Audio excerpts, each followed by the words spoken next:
Этот желтый дом в деревне Большой Шурняк знает каждый. В нем проживает семья Захаровых, знаменитая династия преподавателей Елабужского района. Их педагогический стаж превышает 5 веков. Было тяжеловато, но с годами все это сгладилось. Сейчас многие Захаровы в заслуженном отдыхе. Такие встречи в родовом гнезде они шутку называют учительским собранием. Гостеприимная домохозяйка, опытный педагог начальных классов Равиля Бахрамовна делится школьными воспоминаниями. Была строгой, но справедливой учительницей. Самый тяжелый класс – это 1-й, 2-й.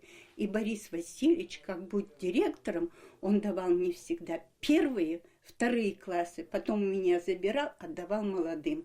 И снова давал мне 1-й и 2-й. Я вот ему сейчас уже выговариваю свои все слова. Самый для меня это 3-й, 4-й. Я балдела.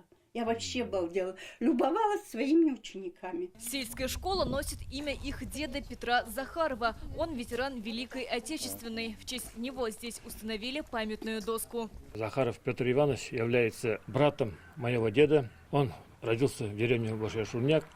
Потом пошел в армию и встретил войну в 1941 году в Прибалтике командиром танкового оружейного расчета. Мы очень гордимся, что он единственный человек с нашего района, который был награжден 3 орденами славы.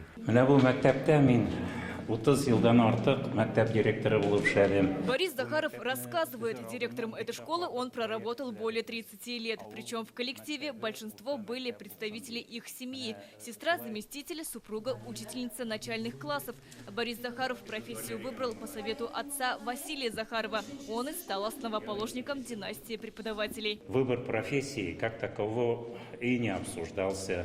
Мне очень нравился именно предметы физика, математика, поэтому я решил поступить в физико-математический факультет Елабужский. Тогда как-то и в обществе профессии учителя было на довольно высоком уровне, поэтому сразу же пошел в школу. Это и неудивительно, ведь в Елабуге богатейший опыт подготовки учителей. Город славится педагогическими традициями. Вот и у Захаровых верность профессии сохранили их дети. Сын Руслан и дочь Лариса, окончив пединститут, тоже пришли в школу. Вот в этом коридоре у нас проходила линейка.